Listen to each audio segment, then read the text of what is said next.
Turn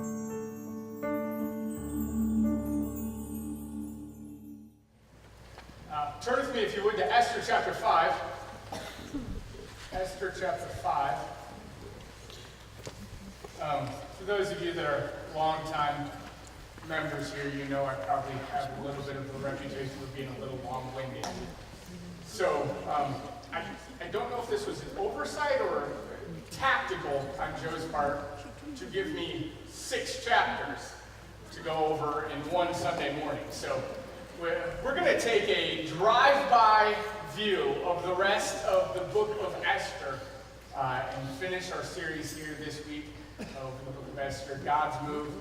Next week we begin a new series that I'm actually really excited about as well. But through the book of Esther, we've been using this illustration. You may notice I'm not alone up here. We've got some curious stage decorations, some chess pieces.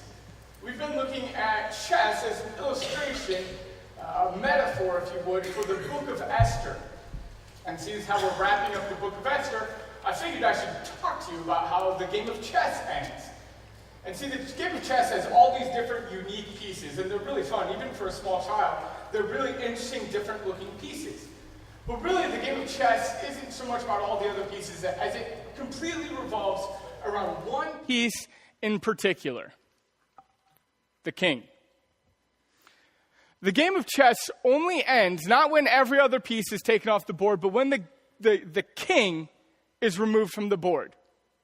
And so the game of chess is entirely about the king, but there's kind of 2 terms. How many of you ever played Uno? I hate the game of Uno. It's the worst game in the world. But for analogy, if you've played Uno, you know that when the game gets close to an end, this is really complicated. Uno means 1 in Spanish, right? So when you have 1 card left, you have to call out Uno, okay?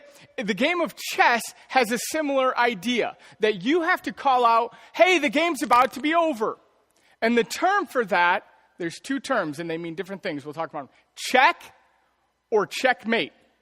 Check. So what the word check means is that your king is in danger. I am putting your king in danger for his life. You're about to lose the game. Okay? So with that, you then have one of 3 options. The first is the defensive strategy, meaning you take your king and you run away. Okay? Defense. The second option is offense, meaning you either use your king or one of your other available pieces to remove the piece that is threatening him. Okay, the piece that's put him in check. So defense, you run away. Offense, you take out the piece that's threatening the king. And the third option is what's called the blocking technique. That's where you use one of your own pieces, essentially sacrificing them to block the piece that's threatening the king. So offense, defense, or block. Now, when I was learning chess, when you first learn, you're never very smart. And I can't say that I've gotten much smarter at the game of chess through the years, but I was playing my uncle, and I just kind of learned what all the pieces do, and I was getting it all figured out. And, I was really excited because I saw I could put my uncle in check.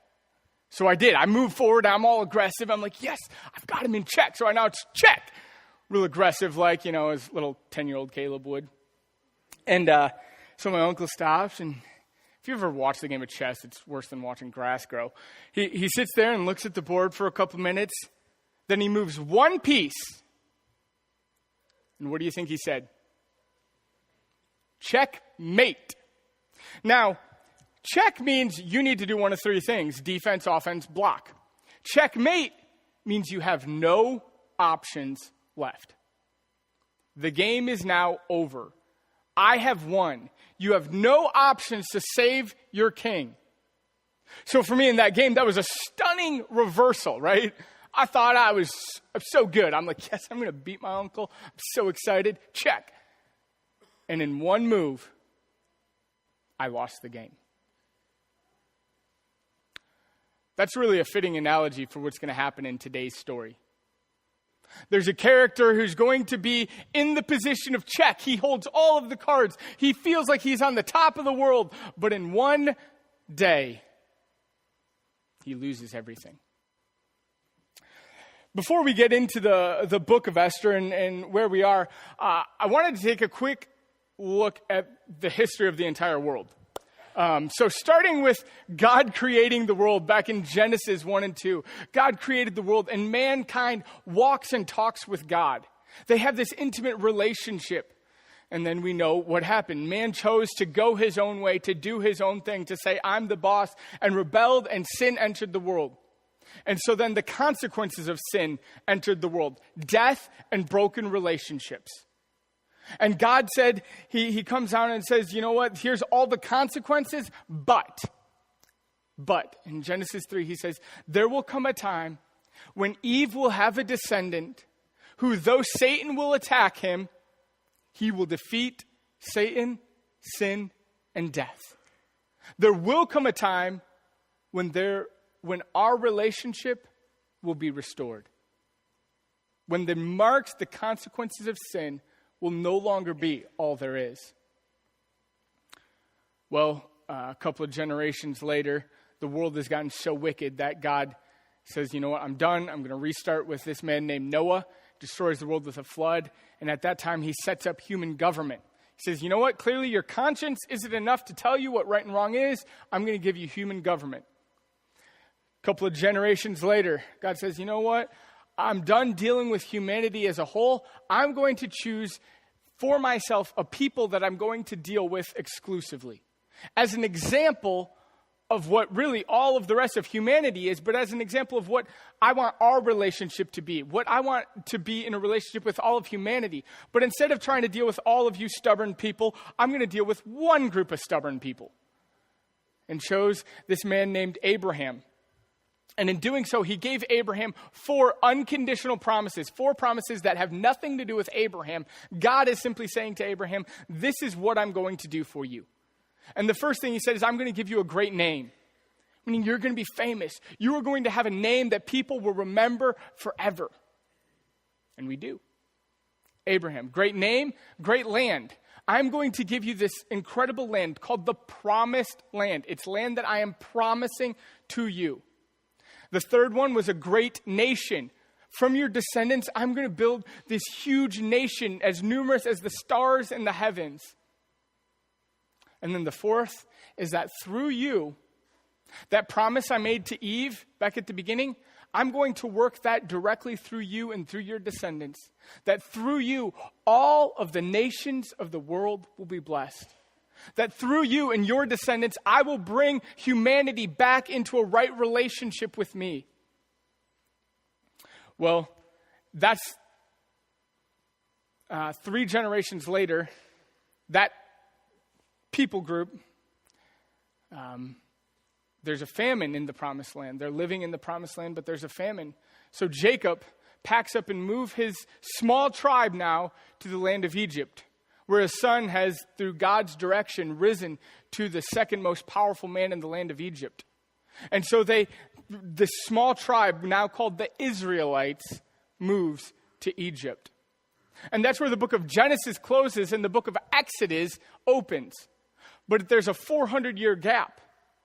And 400 years later, that small tribe of the Israelites is no longer a small tribe. It's numbers in the millions of people. And so Exodus opens, and there's this massive tribe, numerous as the stars in the heavens. But the problem is they're not in the promised land, and they can't even go back. They're slaves in Egypt now. And so God, through this man named Moses, miraculously delivers the children of Israel out of the land of Egypt and begins to journey them back to the promised land. And in Exodus 17, we see as the nation of Israel travels through these lands to return to the promised land, that different ethnic groups opposed them and actually fought against them. And in Exodus 17, one particularly cowardly group of people decided not to attack the strong people in this tribe, but the weak, like the big families that move really slow in the back, the really old people that are in the back of this tribe of millions of people moving through. They attack those ones. That tribe, it's called the Agagites. We'll see them again later in this story. And so through 40 years, they traveled, the nation of Israel, through the wilderness back to the promised land. And in the book of Joshua, it opens up with the people conquering the promised land. And God says, hey, you need to completely wipe out all of the enemies that live in this land, because if you don't, they're going to be a problem for you later on. They're going to be a problem later on. If you want peace, you need to completely conquer this land. Well, as you can tell, and as we as humans do, we kind of obey, but we don't really go all the way. And that's what the nation of Israel does. They kind of do it. They mostly conquered the land. And then through the next couple of books, Joshua and Judges, we see the judges rise and fall, prophets rise and fall. The people continually battling, following God, then falling away from God. We see the people choose to turn their back on the one that was their king, God, and choose to elect a human king. It starts with Saul. And then really the nation of Israel reaches their pinnacle. They're actually, for a brief shining moment, kind of a world power through King David and King Saul. But then after that, the kingdom is divided. And in 1st and 2nd Chronicles, 1st and 2nd Kings, we see the story of the nation of Israel dividing, and getting smaller and smaller as they choose to follow not follow God. And then we see them get conquered by the Babylonian Empire, and many of them taken away in exile. And then we see the nation of Babylon itself get conquered by the Persians, by Cyrus the Great, and then ruled by Darius the Great. These events are all recorded in the book of Daniel. If you want to catch up on that, the book of Daniel. And so that brings us to the king that's ruling when we open the book of Esther. King Ahasuerus, which that's hard to say. That's the Hebrew word. I'm going to call him by his Greek name, which is Xerxes, which is also one that's much more familiar to us in our world history, if you remember any of your world history. So King Xerxes is ruling. So now we're in the book of Esther. And he has a queen, but he gets sick of her. She disobeys. It's a fun story. Makes a good drunken decision and kicks out his queen. So then he's moping around. So he decides, you know what I'm going to do? I'm going to go to war to avenge my father's defeat in Greece. So he packs up his army. Some estimates say in the millions. At the very minimum, it's 250,000 soldiers that he packs up and moves to the land of Greece to conquer all the city-states of Greece. And in there, one of the most famous ancient battles takes place, the Battle of Thermopylae, where 300 Spartan warriors from the city-state of Sparta stand against an army of at least 250,000 people. And so Persia, well, they technically win that battle, but their victory took so long that the city-states of Athens were able to combine together. And then in the Battle of Salamis, it's a naval battle. The Persian fleet was smashed. And so King Xerxes, fresh off this disgusting, shameful victory, goes home. And he's kind of known to have a little bit of an anger problem and a drinking problem. He's just got lots of issues. Goes back to Babylon. And so can you imagine what living with a complete dictator that's got emotional control issues would be like? That's already had this publicly shaming event and been embarrassed? I imagine he was a bit of a handful. And so Esther chapter 2 opens with, I think, kind of all the officials of Babylon are like, I can't deal with him anymore. Any of you have small children that you get like that? Kind of be like working for your small children. Like, I can never make him happy. So they decide, you know what? Let's do this. Let's do a year-long beauty contest to find the new queen. And apparently this little ploy works on Xerxes. And so they get together. And so one of the people is this Jewish little orphan girl. This little Jewish orphan girl is gathered into this beauty pageant. A little insignificant Jewish orphan girl named Esther. Well, as you can tell, she becomes a pretty significant part of the book if she's got the book named after her. Now, it's really interesting. In the game of chess, if you manage to get one of your pawns to the far side of the board, you can replace it with any piece that you've already lost. Interesting. Who got lost already in the story of Esther? The queen. And so that insignificant, orphaned Jewish girl becomes queen of the dominant world power at the time. What a coincidence. Well, she immediately chooses to use a little bit of her power for nepotism and gets her uncle, Mordecai, to a high office, which actually appears like he's a pretty competent guy because within weeks of his posting to this position, he uncovers an assassination plot against Xerxes.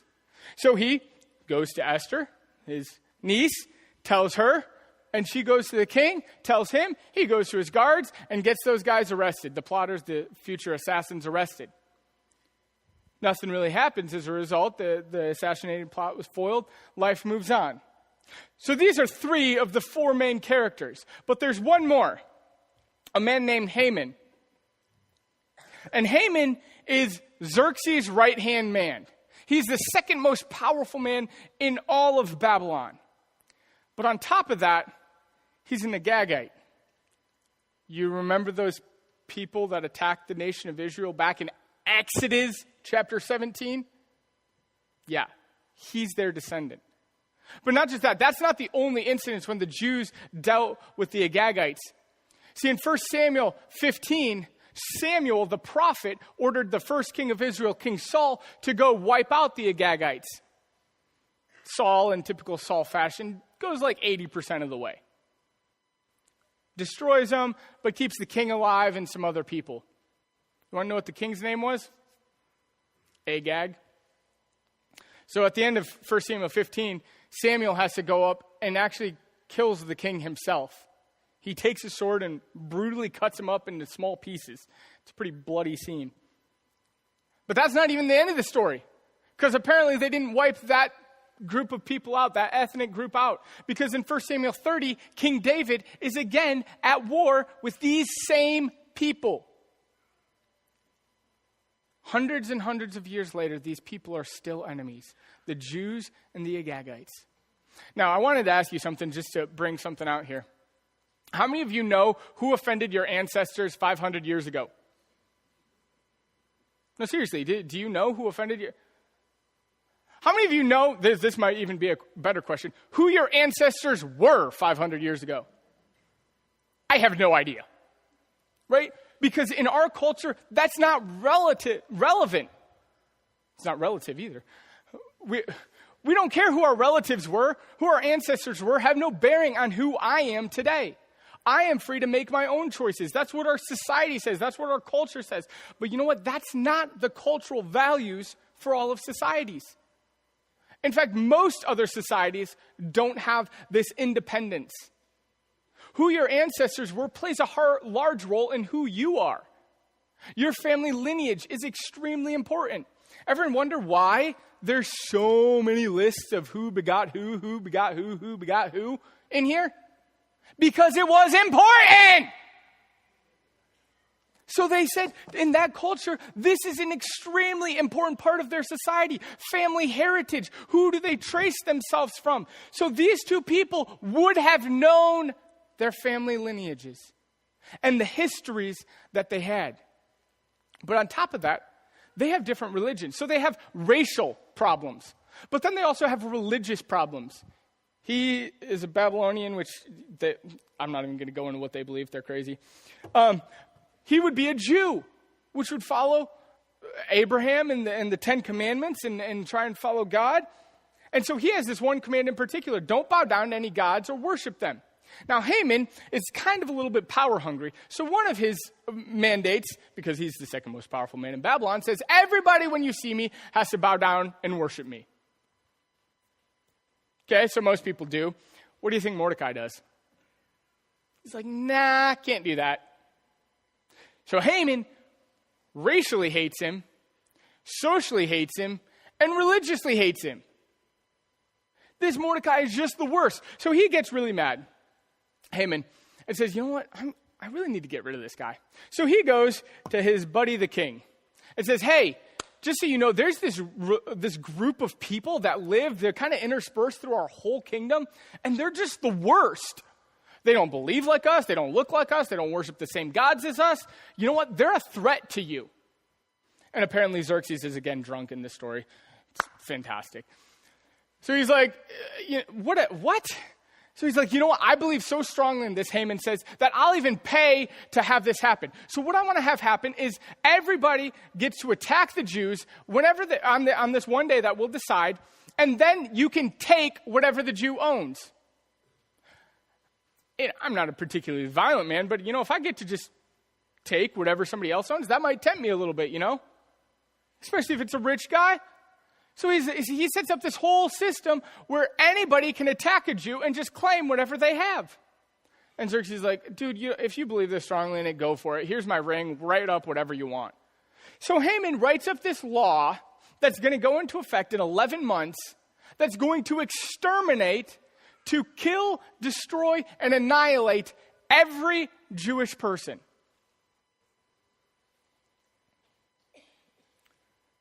Jews aren't sitting in a pretty position, are they?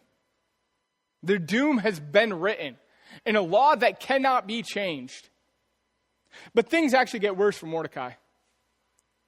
See, because Haman hates him in particular. One night he goes home and he's, again, upset because Mordecai didn't bow to him as he left to go home. So he's going home and crying to his wife, literally in the story. It's amazing. And so his wife, like, well, you're the second most powerful man. Why don't you just murder him? You know what? Let's do it in extravagant style. Let's build a 75-foot tall gallows, which really, the word there, it's actually impaled on a stake. So can you imagine, I don't know exactly if they built it on top of a wall or something, but they say it's 75 feet high, stake to impale this guy on. So he goes to bed that night with his newly constructed gallows to impale Mordecai on. So he's got to get permission from the king to do this. So he's going to, the next morning, go to the king and get permission, because you've seen how hard Xerxes is to talk into things, get permission to murder Mordecai. That's the end of the day. That's catching you up on where we've been in Esther. And now we come to the day that changes everything.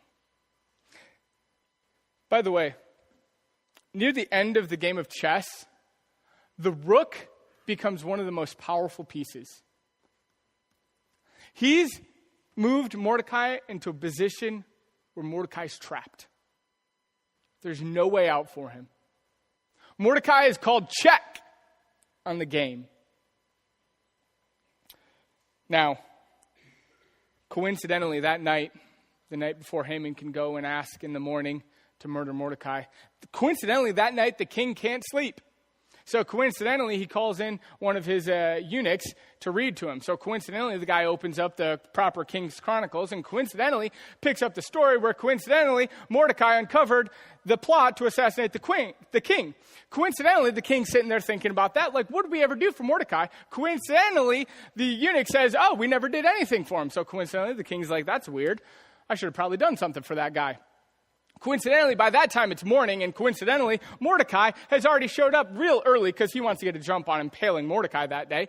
So coincidentally, the king ushers Haman right in. And so coincidentally, the king then asks Haman, hey, what should I do for a man that I want to honor above all others? Now, here we need to pause, because Haman does what every single one of us have done at some point.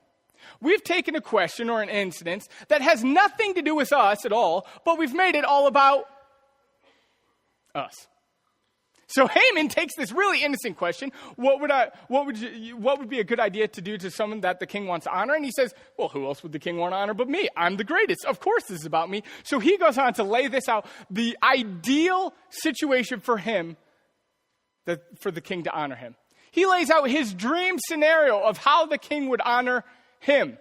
He's on cloud nine, right? Remember, he's already the second most powerful man in the world. He's got his system in place to murder Mordecai. He's already called check. He's feeling good. Later that day, he knows he has a private banquet with the king and queen, which he had one yesterday. So he's getting honored by both the most powerful people in Babylon, and he's the second most powerful person in Babylon. Everything's coming up aces. So he lays this situation out. Then the king says to him, great idea. And he's like, of course it was. I'm the best. Go do that. He's like, this is going to be the best thing in the world. For Mordecai. Just for a second, try and put yourself in Haman's position. The man you had literally showed up to get a special request from the king to murder that day, that you already have the 75-foot gallows built for, you now have to lead through the city, a big city, on one of the king's horse. You have to lead the horse around, lead him around calling, this is how the king wants to honor those who have done him a great service. All day long. Your ethnic enemy, your religious enemy, and your social enemy. People in the city would have known that Haman hated Mordecai. This wasn't a secret. So can you imagine the shame that he would have been feeling so low? So he does this, and it takes most of the day. And so he gets done, and I love this. The story says that Mordecai goes back to work. So after this huge honor, he's like, I'm not taking the day. I got work to do. Goes back to the office. Now, Haman, on the other hand, what do you think he did? He goes home and cries. Literally, runs home, tells his wife, like, this is the worst. This is what happened. This is awful. And so his wife, check this out. Like, if my wife did this, I may have to throw her out the window. She says to him in Esther chapter 6, verse 14, this is her advice. Remember, the night before she told him to build the 70-tall-foot gallows and murder Mordecai. So now the next day, this is her advice. If Mordecai, before whom you have begun to fall, is of the Jewish people, you're not going to overcome him, but surely you're going to fall. Really, you couldn't have said this last night? While she's saying this, right after she says this, the messenger from the king shows up and says, hey, it's time to go to the banquet. So I'm going to take you to the banquet with the king and the queen, this private, super special, high honor event. So I imagine Mordecai's trying to wrap his head around this. Like, okay, this is the worst day, but at least it's going to get better now. I'm still second most powerful man. I imagine he's just a lot of self-talk, right? I'm still second most powerful man in the world. I've still got the gallows built. I just got to wait a little bit, let it cool down. I've still got the Jews getting eradicated. Things are still okay. Come on, Haman, pull it together. And so he shows up at this event. And the three of them are, here, let's move Mordecai out of the picture. The three of them are hanging out together, that's kind of awkward, right? Imagine feeling the third wheel in that relationship. Anyway, so the king says, for the third time in the story, he says to Esther, he's like, hey, what do you want? I will give you anything you want, up to half of my kingdom. Now remember, again, he's a little drunk. Always. Imagine getting half of the Babylonian Empire. This is a huge gift that he's giving the queen. Incredible. And that's the third time he's offered it. So let's look at what Esther asks for in chapter 7, verse 3. Then Queen Esther answered, if I have found favor in your sight, O my king, and if it please the king, let my life be granted to me for my wish, and my people for my request. For we have been sold, I and my people, to be destroyed, to be killed, and to be annihilated. Look at this. And if we had been merely sold as slaves, men and women, I would have been silent, for our affliction is not to be compared with the loss to the king. King Xerxes says to Esther, who is he? Where is he? Who has dared to do this?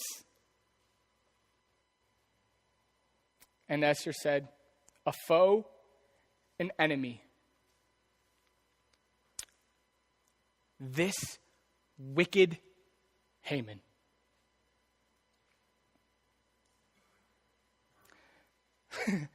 And Haman was terrified. That might be the understatement of the year. So Xerxes actually does something fairly smart for once. He chooses to remove himself. He's like, that's my right-hand man. I got to figure this out. He goes out to the garden to take a walk. Now, Haman, in his terrified state, realizes he's in big trouble. So he comes over to the queen and falls on her feet to beg for his life. But he's got the worst timing in the world, because just as he's falling on the queen's feet, the king walks back in and sees Haman falling at the queen's feet and completely misreads the situation. Again, I have to believe alcohol must be a factor here. And says, how dare you, in my own palace, you would attack my queen? Now, here's where this story gets really fun, because there's this random little pawn that suddenly shows up in the story. Look at verse 9. Then Harbana, where'd he come from? One of the king's eunuchs in attendance of the king said, hey, moreover, the gallows that Haman has prepared for Mordecai, you know, the guy who saved your life, ouch, is standing at Haman's house, and it's 50 cubits high, which is 75 feet. So the king says, go, hang him on it. And just like that, from check to checkmate, Haman is taken off the board.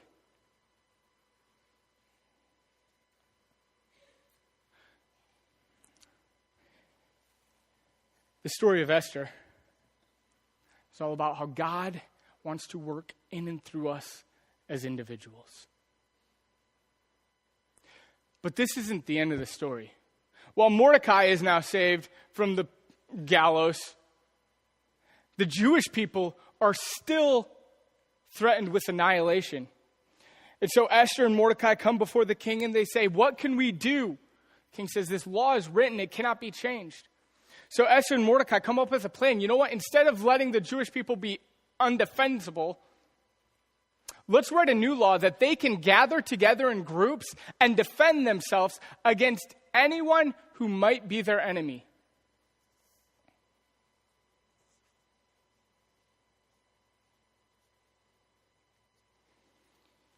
To kill, destroy, annihilate anyone who might attack them. And so on the day that Haman had set up to annihilate the Jews preemptively attack many of their enemies, starting with Haman's descendants. They finish what was started back in Exodus chapter 17.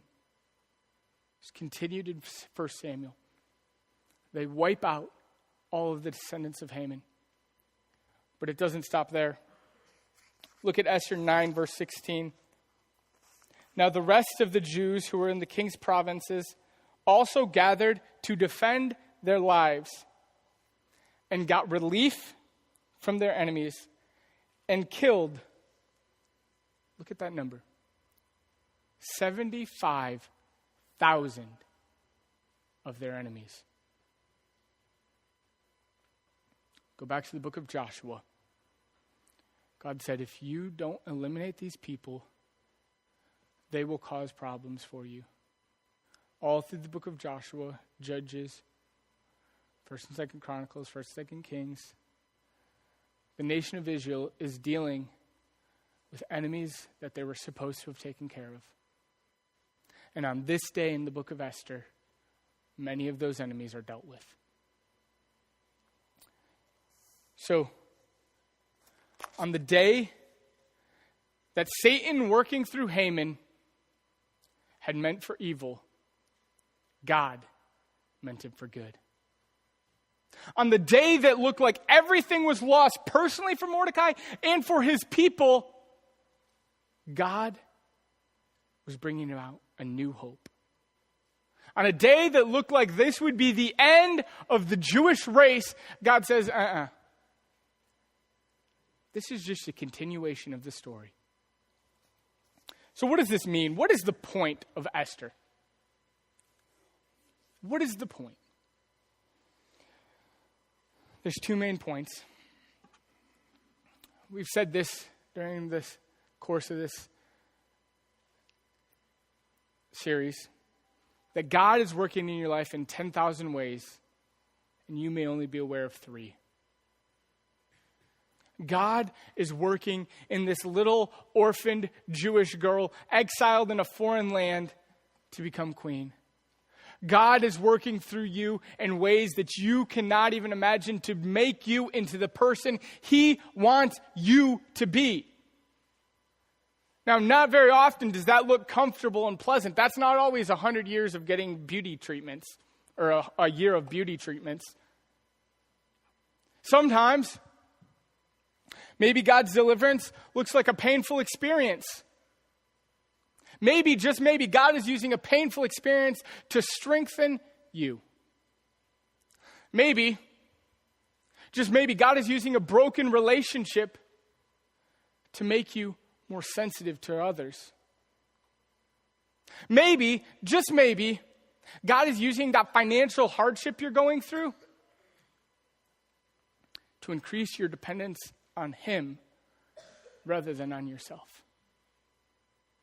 Maybe, just maybe, that health problem you have, God is using that to increase your dependence on Him, to awaken you to the spiritual rather than just the physical. Maybe.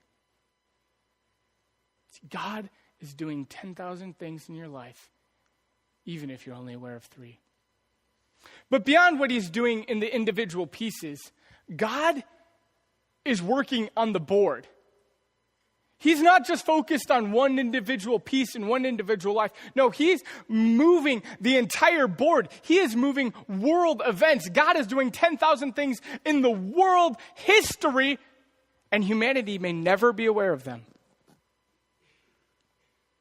From the king randomly getting rid of his queen Vashti to 300 Spartan soldiers that stood against an army of over 250,000 soldiers, God is the one orchestrating human events to bring about His purpose and His plan. His promises will be fulfilled. From that time, back in Genesis chapter 3 through Revelation, God's plan will be accomplished because He is the one moving the pieces on the board. See, God is the one behind it all. Now, the book of Esther, as we summarize here, it has one of the most curious features. It's the only book in the Bible that does not talk about God at all. But it's meant to be this literary device to get you to think deeply about life. Because it's impossible to read the book of Esther and say, oh yeah, that's coincidence, that's coincidence, that's coincidence, that's coincidence. The absence of God is intentionally done to highlight the presence of God in all of human events. It's written in such a way to get you to think about your life.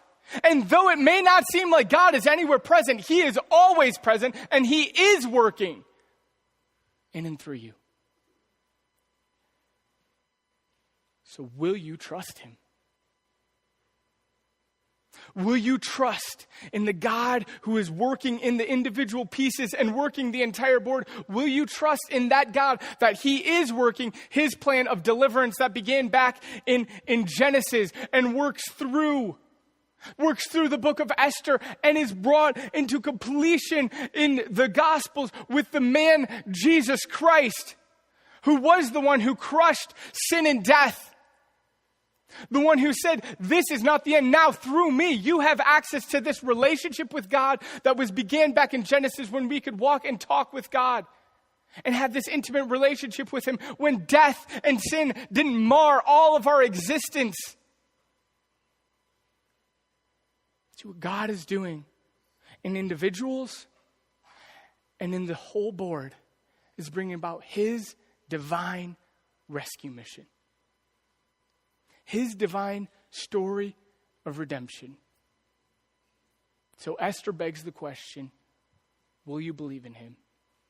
Let's pray. God, I pray that today, through the book of Esther, we have been inspired and encouraged to trust in You. That though life's events and though world events may seem chaotic and unplanned and unorganized, that there is someone who is behind it all, and that is you, and you are good, and that you love us and want the best for us. And so even though life events, life circumstances may not seem like they're working out well right now, that there is an ultimate plan, that you are moving us to the position you want us to be in, that you are helping us become the people you want us to be. God, that we lean into that we say, good. These difficulties, there is good here. God, I pray that as we go from here with great confidence in who you are. In your name we pray, amen.